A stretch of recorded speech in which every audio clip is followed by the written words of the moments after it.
Welcome to today's episode of the Just Off Harbor podcast. We're really happy to be here because today we want to talk about Walt Disney World.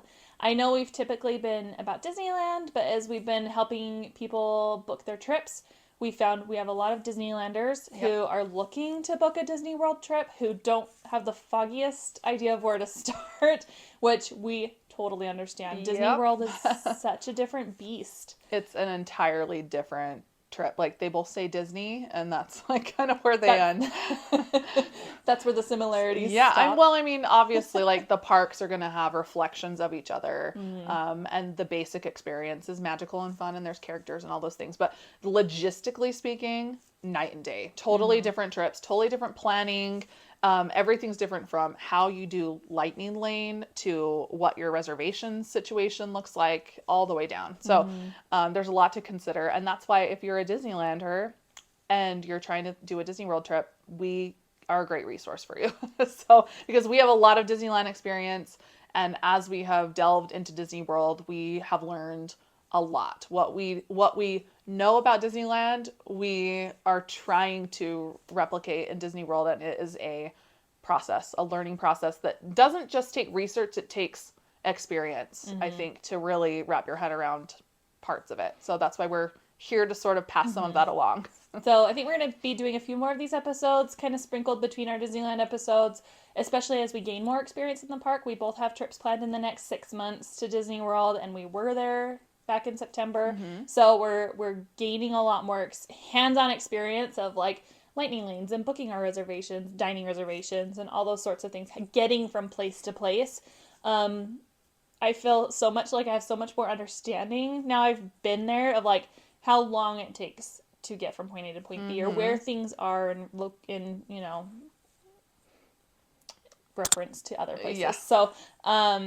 So we just want to help pass that on to you and help you start thinking, if you were thinking Disney World sounds fun, help it feel not so overwhelming, because really once you do have a handle, it does feel way more like, yes, I can do this and I can handle this and it'll be a great trip. Yeah. Well, being able to say just having a lay of the land where you can say, is it feasible for me to have a dining reservation at this location on my Magic Kingdom day? Having some sort of lay of what to expect can be a hard yes or a hard no. You can be like, there's no way we're going to do planes, trains, and automobiles to get to dinner because that's what it is. Or, be like, yeah, that's reasonable. That's at the resort just across the pond, And so that's something you learn as you get some Disney World experience. And if you have none, lean on our experience, because that, as travel agents and as people who help people book these trips continuously, we can give you really sound advice on a lot of that kind of thing. And as people who are always worried about logistics, that's always like we're the people that are like, how early are we arriving? And is there parking? And when do I, how long does it take me to get from the parking structure to the location? And we're very much those people. And so we have all of that information because we're those people. And not only that, we do adult trips because of the nature of our business. We also are moms with several kids and travel a lot with small children. And so understanding the logistics of things like strollers or scooters or stuff like that, and their accessibility in a lot of these situations, and just kids in general, nap times and taking breaks and all those kinds of things play into a lot of this. The practical parts of vacation. Yes. And so in a romanticized version, it's really easy to say, well, that doesn't seem so hard. But when you're actually doing it in practice, it can feel much more overwhelming. So that's why we want to really help you guys have some basic understanding so that you don't get caught off guard by something like that. So that's the point of this episode. Basic Disney World overview. If you're thinking of planning, what things to consider. I think the first thing people wonder is like, how long should they plan a trip for? Because that plays into things like budget, time off work, all of those things. They need to know like how long should they plan to feel like they get everything done that they want to. So we're talking about like, what would be the minimum you would want to spend? I think on a Disney World minimum trip? 4 days, and that's because there are 4 parks. So you want a day for Magic Kingdom, a day for Animal Kingdom, a day for Epcot, and a day for Hollywood Studios. And if one of those doesn't sound particularly interesting, maybe a lot of them have height requirements or something that your small children won't like, maybe defer to 2 Magic Kingdom days in place of that. But generally speaking, 4 days feels like a really solid trip, where you get to not feel too rushed and experience all the highlights, whether that's in all 4 parks or a couple days in 2 parks or whatever. Well, and that's pretty minimum. And at Disney World, unlike Disneyland, you can book up to like a 10-day ticket at Disney World, where in Disneyland you can only have up to 5 days. So that's really the maximum you're going to go. But in Disney World, once you start hitting 5, 6, 7 days, your entry is actually very minimal addition on your ticket, like $20-$30 a person. Yeah, I mean, the like, overall cost really at minimal. that point is your room. So if you can afford those additional room nights and time off work and whatever, those additional park days are sort of immaterial once you get to that like 5 or 6 day trip. Well, because like we said, same with Disneyland. When you have all those days, you feel like you're not like, I have to get it all done in one day, or if you miss out on something, it's like, it's okay, I'll go back tomorrow. You feel a little bit less rushed, and you can enjoy the little pieces of Disneyland instead in Disney World down. instead of being like, we have to hit this, and this. So it's a lot more like you can relax. I mean, people always see Disneyland and Disney World as being like, you need like a vacation from your vacation when you get home. But Disney World, you have a lot more opportunity to like actually enjoy it and take it at a slower pace. So we would encourage you to think about doing that when you do a Disney World trip, just because there's a lot more things to slow down and enjoy. Yeah. So 4 days minimum with a travel day on either end. Especially where a lot of our followers are like Utah based or California, West Pacific Northwest, West Coast based.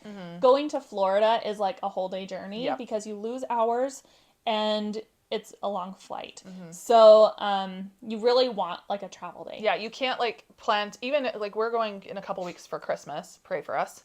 And we're leaving at 6 a.m. and our flight still doesn't get in till like 1 p.m. Florida time. So at that point, even with a 6 a.m. flight out of Utah, we're not wanting to head into the park at 1 or 2 in the afternoon, and you're wasting a park day. Disney World has typically shorter hours than Disneyland. So even if you were to go in, depending on what park you're going into, it closes at 8 p.m., 9 p.m. 10, so you don't even have, it's not even like, well, we can hang out till midnight. Yeah. Well, plus you've been up since like 3 a.m. your time, Like... So, but one of the big perks that is coming down the line from Disney World starting in 2025 is on your arrival day, you get free access to a water park, one of the Disney World water parks, when you're staying at a resort. So that they have two water parks. One has just finished a big like major refurb. There's Blizzard Beach and Typhoon Lagoon. Those are both like really fun, big like water parks with like wave pools and lazy rivers. And and if you're curious about these, you should watch YouTube clips about them, because they're very different from each other and they offer very different like water slides and pool types and stuff. So like if you will benefit from this perk, do a little research and decide which makes the most sense, because they're very different. Also, sometimes there's only one of them open on each day. Like they're not both open all the time. So you may only have one option. Well, and some of it I don't know actually where they're located in reference to one another, but it could even be that one's more convenient from where you are and stuff like that. And that could play into your decision too. So just keep it in mind. Know that it's an automatic perk for anyone staying on property in 2025, and work that in. And maybe if that is something that's important to you, plan an early flight in so that you can at least be there by midday. Because they're not open way late. I think they close at like 5 or 6. Like they're not open super late. But the other thing you can plan is some time in Disney Springs. Disney Springs is a lot bigger than downtown Disney. It's got a lot more dining options. There's places like Gideon's that people always talk about where you get like the big cookies and stuff. We've had dinner at like Raglan Road, which is like a fun Irish pub where they have like dancing, like what's it called? River dancing? River That's dancing. not it. Is that what it's called? I don't think that's right. Irish either. jigs. Where you have it's like dinner and a show, like which is something to think about dining in Disney World in general. It's all about show. Yeah. Very much entertainment based, themed based. It's not just going and sitting and eating. You're going for the whole experience. So do you want to know where we're going in downtown or in Disney Springs for our opening day? Where are you going? This is probably... You look embarrassed. Where are you going? Because this would not be something I would probably recommend to anyone, just because it doesn't have super great reviews. But Rainforest Cafe... Oh. And it's because my 13-year-old daughter, we went to Disney World a few years ago, and apparently it was like her fondest wish to get to go to Rainforest Cafe. And we did not know this, but when she found out we were going for Christmas, she pulled me aside and was like, can we please go to Rainforest Cafe? I have always wanted to go there. And I was like, you know what? That's a dream I can make come true. A themed, fun, Yeah. I say go for it. Yeah, so I'm laughing because it's sort of out of character for something that I mean, if I told you I'm going to Rainforest Cafe, you'd be like, really? But that's the wish of the daughter, so that's where we go. That's where we're headed. Yeah. Well, and another fun thing about Disney World is the resorts. You don't only have to eat at your own resort. Like resort hopping is like a whole thing at Disney World. You can go explore the Grand Floridian even though you're not staying there, and go dine there, or go to Ohana's at the Polynesian, and you can go and have a dining experience. A lot of the resorts have things like character dining even, which is a way to meet some characters outside the park and have we love Artist Point character dining. It was so fun at Wilderness Lodge. So that one was really, really fun. It's all Snow White and characters, and dinner is really good. I don't know that I would be like, that's your number one for your kids, because I feel like unless your kids are foodies, the kids menu is a little odd. A little fancier. Fancy. But if you're looking for something fun that's kind of like a kickoff to your trip, it makes you feel so like magical. You've delved into the Disney bubble. That was it. Yeah. Eating at a resort restaurant would be really, really fun, if not Disney Springs or during the water park. And if you do want to eat at your own resort, all the resorts have at least a cafeteria of some sort, if not sit down dining, depending on where you're staying.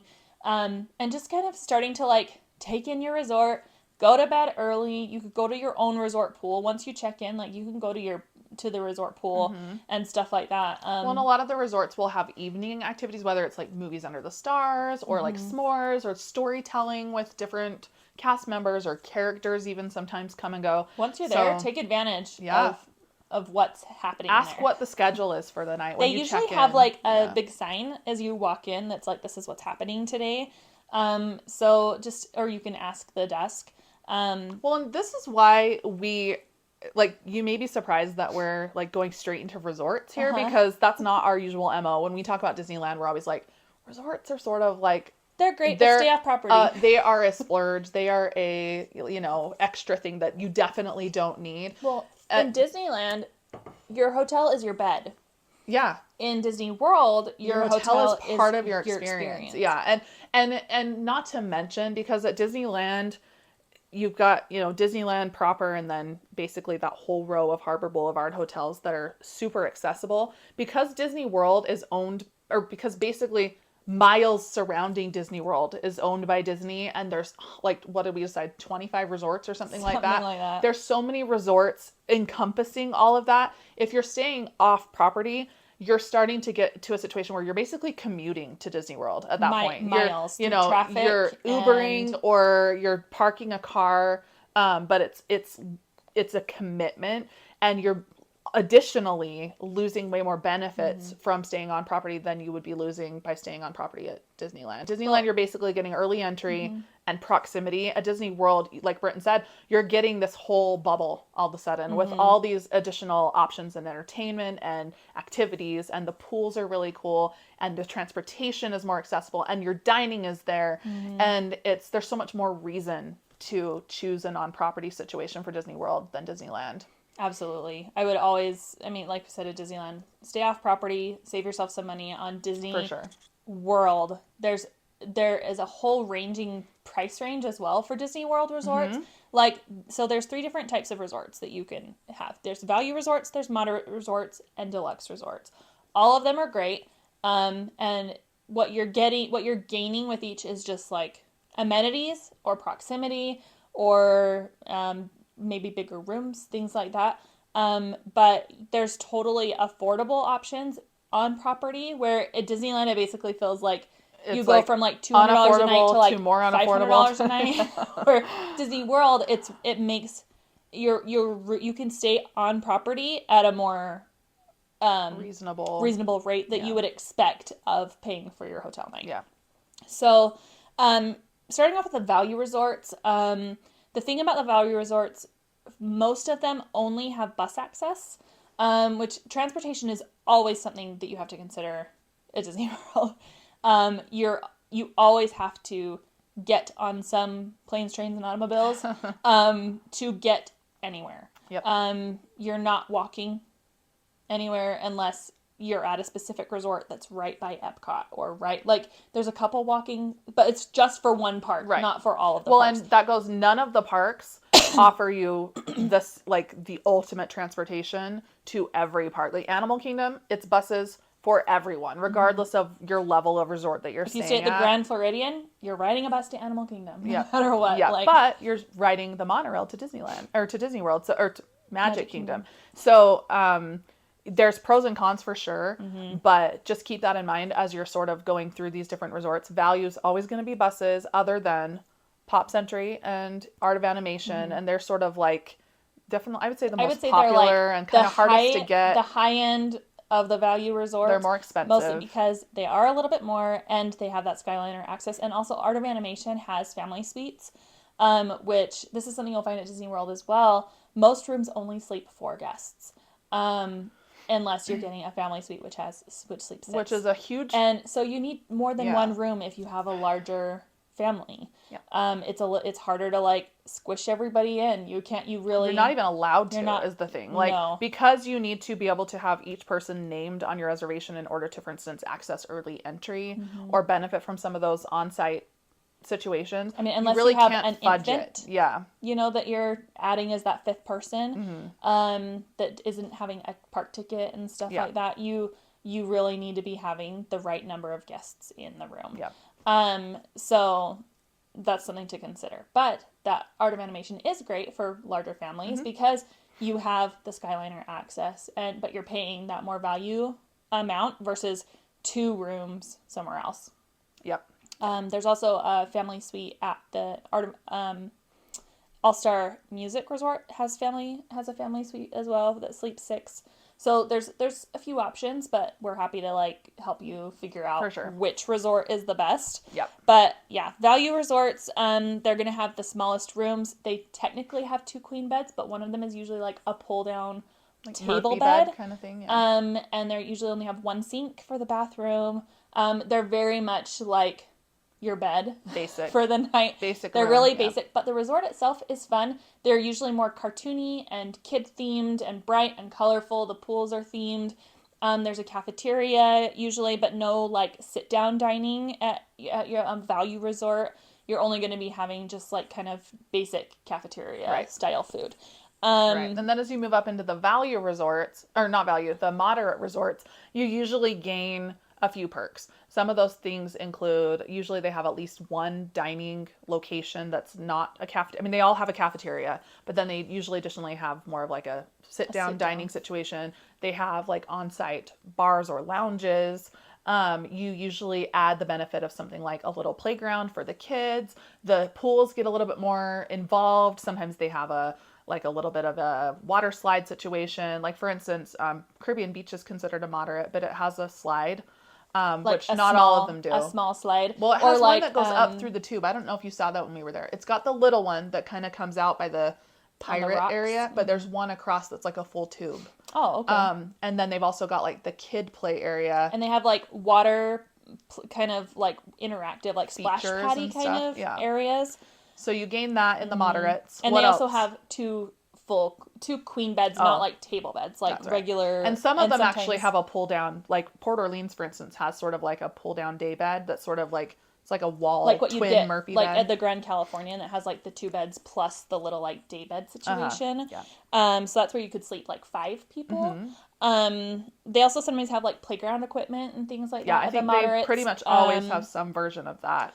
And like she's saying, like the value resorts have like a poolside bar, but they don't have any like lounges or anything like that. Where once you get up to a moderate, they always have like an indoor like bar and like lounge. Yeah, well, I feel like in general you also add like a little bit more in the gift shops and a little bit more, like everything just feels a little bit more amenity, like you have more amenities, whatever they are. You have hammocks and you have, you know, some of them around and whatever. They just get less basic as you go.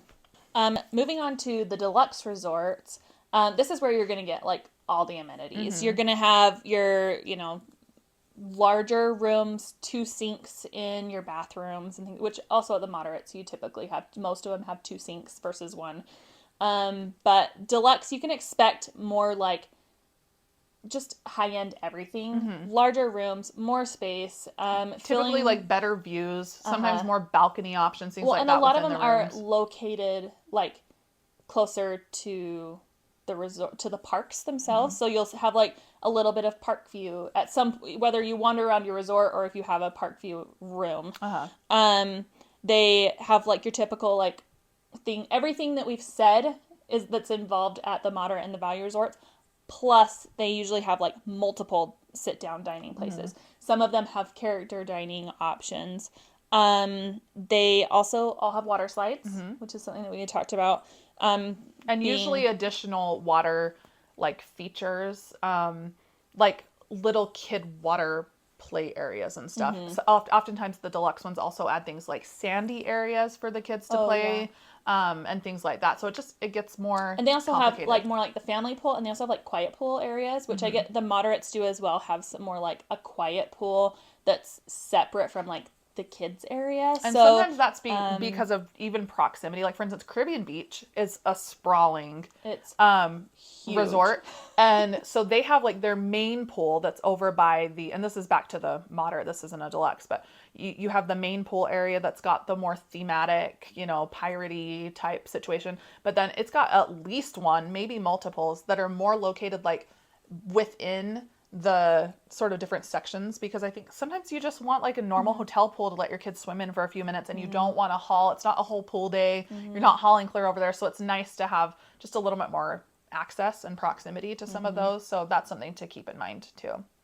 The deluxe hotels also have things like spas, and like I said, like playgrounds, and they also have room service, which that's the only one. Those are the only resorts that have that option.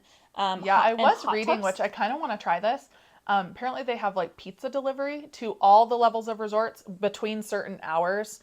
You can get pizza delivered to your room, probably from the cafeteria or whatever it is. That's offered at all the resorts. Oh, fun. But deluxe is the only one that has what they would call like a traditional room service, where you can order off of a menu. So just something to think about. I think that's the basics of the resorts, and like I said, with the value and the moderate and the deluxe, once you get up to moderate, sometimes you have more options as far as your transportation, going back to that, like whether it's Skyliner access sometimes or monorail access sometimes, and then same with deluxe, you just have a little bit more accessibility, which, going back to transportation, we didn't talk a ton about, but like if you have scooters or strollers, it's really something to consider when you're deciding on what level of resort you want to have. If you have a scooter, if you are at a resort with only buses, you may feel like that's kind of limiting, because they can only fit so many scooters on a bus at a time. You may have to wait for the next one. Same with, but you know, with a Skyliner, you can always put your scooter on all the time. So it's just something to think about. But another thing is like a split stay.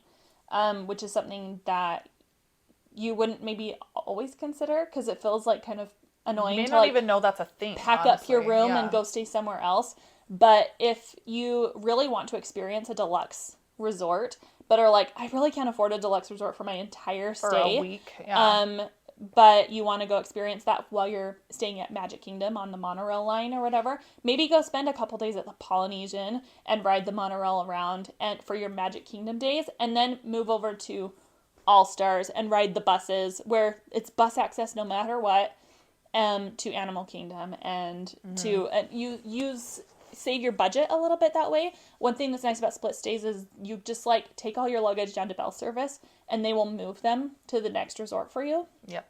So it's pretty easy to do that sort of a thing, and we're happy to like help you figure out like, well, let's do Polynesian for these couple days where you're at Magic Kingdom, but then let's move you, and we can help save you some money that way. Yeah. I mean, it's for sure something to consider. It does require packing everything up and unpacking again. And maybe if you're there with a bunch of kids or something, that just feels like not the time. But if you're on like a little romantic getaway or a friend's trip or something where you're kind of more in control of your own little bubble of stuff, it doesn't feel as overwhelming. I mean, and there's a lot of ways, like we often do like split packing.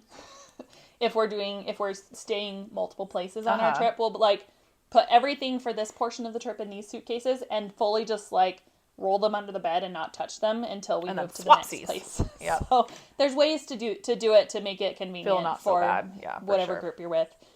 I think that's most of the basics of like trying to decide about your Walt Disney World trip. Yeah, I mean, I think we're trying to keep these kind of bite-sized for you. We don't want to like wax on and on because Disney World has so many tiny categories of things that we need to go over. I think we're going to try to feed it to you that way.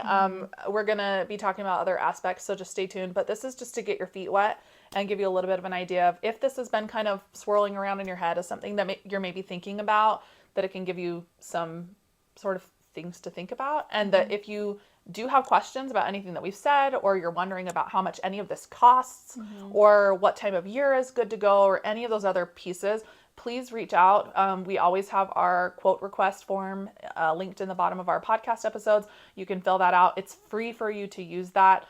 We don't charge anything to you to use any of our services. We are paid by Disney.